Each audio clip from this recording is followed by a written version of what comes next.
Hello friends, જય શ્રી કૃષ્ણ. સ્વાગત છે તમારું અમારી ચેનલમાં. તો ફ્રેન્ડ્સ, શિયાળાની ઠંડી હોય ને ગરમા ગરમ ચાનું કપ હાથમાં હોય તો સાથે આપણને એકદમ ક્રિસ્પી કરારો એવો નાસ્તો મળી જાય તો ઠંડીની મજા જ બમણી થઈ જાય છે. તો ફ્રેન્ડ્સ, આજે આપણે ચા સાથે ખાવાની ખૂબ મજા પડે એવો ક્રિસ્પી કરારો નાસ્તો બનાવીશું. એ છે મહારાષ્ટ્રની ફેમસ કોથમીર વડી, જે ખૂબ ઝડપથી બનાવતા શીખવીએ, સાથે સાથે અંદરથી સોફ્ટ અને ઉપરથી એકદમ ક્રિસ્પી કરારી આપણે બનાવવાના છીએ. તો ચાલો આજે આપણે બનાવીશું કોથમીર વડી. તો ફ્રેન્ડ્સ, કોથમીર વડી બનાવવા માટે અહીં કોથમીર લઈ લીધી છે, 2 કપ જેટલી છે. સરસ ધોઈ અને કોરી કરી અને ઝીણી સરસ સમારી લીધી છે. હવે આપણે અહીં આદુ મરચાં અને લસણ લઈ લેવાનું છે. 3 નંગ મરચાં લીધા છે, એક નાનો કટકો આદુનો લીધો છે અને 8-10 કળી લસણની લીધી છે, જેને આપણે મિક્સર જારમાં લઈ લેશું. અધકચરું પીસી લેવાનું છે. એમાં 1 ટીસ્પૂન જેટલું જીરું એડ કરી દઈશું. હવે મિક્સરમાં આને આપણે પીસી લેશું. તો ફ્રેન્ડ, સૌથી પહેલાં એક બાઉલ લઈ લેવાનું. એમાં જે આપણે કોથમીર સમારીને રાખી છે એ લઈ લેશું.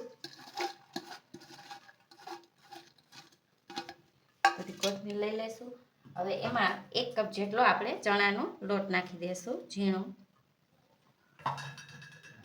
અને 2 ટેબલસ્પૂન જેટલો ચોખાનો લોટ લેવાનો છે, જેથી આપણી કોથમીર વડી છે એકદમ ક્રિસ્પી સરસ થશે. હવે એમાં બેઝિક મસાલા બધા એડ કરીશું. તો ટેસ્ટ મુજબ નિમક એડ કરી દઈશું.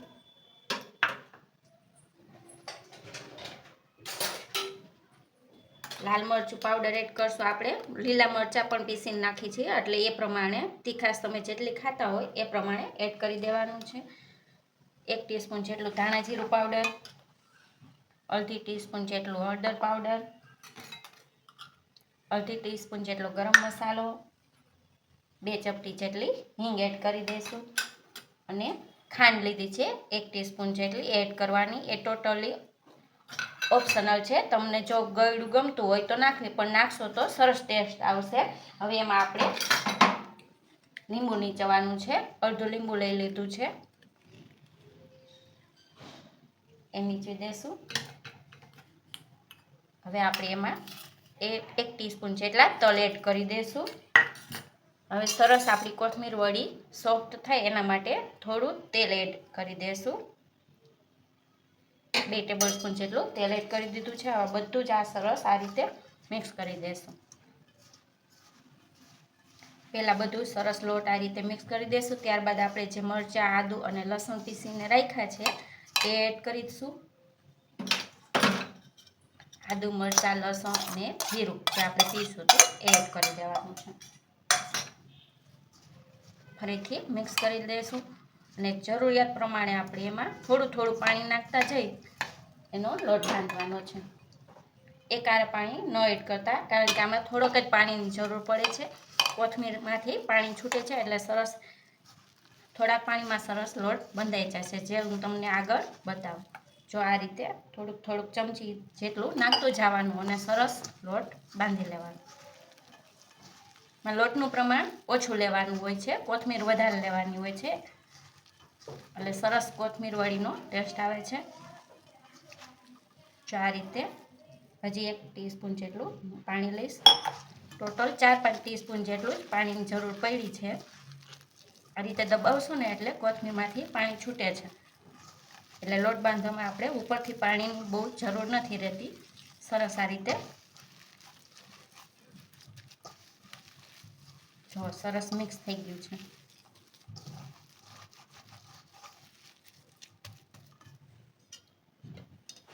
હવે થોડુંક તેલ લઈ હાથમાં અડધી ટીસ્પૂન જેટલું આ રીતે રાખી દઈશું આપણે. હવે આ કોથમીર વડા બનાવવા માટે આપણે આને લોટ બાંધ્યો છે એને પ્લેટમાં રાખી અને સ્ટીમ કરવાનો છે, જે હું આગળ તમને બતાવું. ફ્રેન્ડ્સ, તમે જોઈ શકો છો આપણે અહીં સ્ટીમર લઈ લીધું છે અને એને ગરમ પાણી નાખી ગરમ કરવા મૂકી દીધું છે. હવે પ્લેટ લઈ લીધી છે, એમાં થોડું તેલ એડ કરી દેવાનું અને આવી રીતે બ્રશથી ગ્રીસ કરી લેવાનું, જેથી આપણી કોથમીર વડી આસાનીથી નીકળી જાય.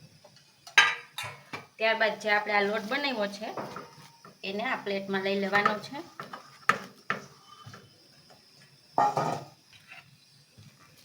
આ રીતે દબાવતા જઈ સરસ પ્લેટમાં ફેલાવી દેવાનું.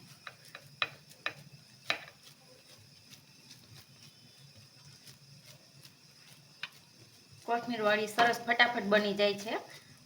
અને અત્યારે શિયાળામાં તો બહુ સરસ ધાણા આવતા હોય છે. તો આપણે જનરલી શાકમાં કે દાળમાં કે એમાં ઉપરથી જ્યારે સર્વ કરવામાં જ યુઝ કરતા હોય છીએ કોથમીરનો. તો આ રીતે કોથમીરવાળી બનાવીને ખાશો ને તો બહુ મસ્ત બને છે ને ચા સાથે ખાવાની તો ખૂબ મજા પડી જાય એવી બને છે સરસ. તો પાણી ગરમ થઈ ગયું છે અને આપણે આ પ્લેટમાં પાથરી દીધો છે લોટ. હવે એને સ્ટીમ કરવા મૂકી દેવાનું છે. ઢાંકી અને 10 મિનિટ માટે સ્ટીમ કરવા દેવાનું છે. તો ફ્રેન્ડ્સ આપણે 10 મિનિટ જેવો ટાઈમ થઈ ગયો છે સ્ટીમ કરવા મૂકી અને કોથમીરવાળીને. હવે ગેસની ફ્લેમ સ્લો કરી નાખીશું અને આપણે ચેક કરીશું કે આપણી કોથમીરવાળી બફાઈ ગઈ છે કે નહીં. આ તલ હું વિડીયોમાં બતાવતા ભૂલી ગઈ હતી. ઉપરથી સ્પ્રિંકલ કરવાના જેથી લુક્સ વાઇઝ સરસ લાગે. આ રીતે છરી અથવા તો ટૂથપીક લઈ તમારે અંદર જવા દેવાની. જો જરા પણ ચોટતું નથી. એટલે આપણી કોથમીરવાળી સરસ સ્ટીમ થઈ ગઈ છે. હવે ગેસની ફ્લેમ બંધ કરી દઈશું અને આ પ્લેટને બહાર કાઢી અને થોડી ઠંડી થવા દેશું. ત્યારબાદ આપણે એના પીસ કરીશું. ફ્રેન્ડ્સ તમે જોઈ શકો છો થોડું ઠંડુ થઈ ગયું છે. તો હવે આપણે એના પીસ કરી લેવાના છે. સ્ક્વેર પીસ કરવાના છે.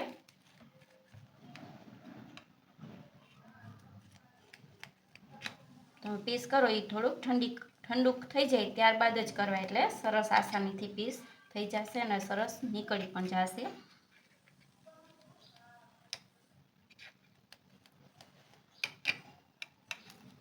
જો આ રીતે પીસ આપણે કરી લીધા છે. જે હું તમને કાઢીને બતાવીશ.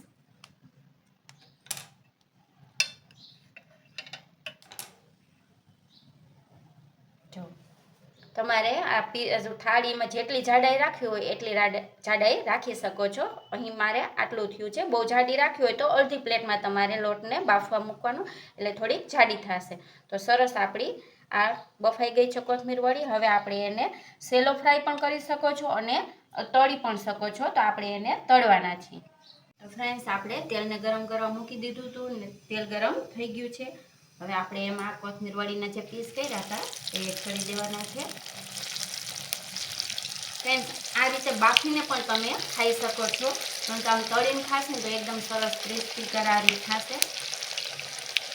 આ કોથમીરવાળીને આપણે ગોલ્ડન કલર આવે એ રીતના ફ્રાય કરવાના છે. આગળ પાછળ ફેરવતું જવાનું છે. થોડી વાર તળાવવા દઈ ત્યારબાદ સાઈડ ચેન્જ કરી નાખવાની છે. આગળ હું તમને બતાવું કેટલા ક્રિસ્પી કરવાના.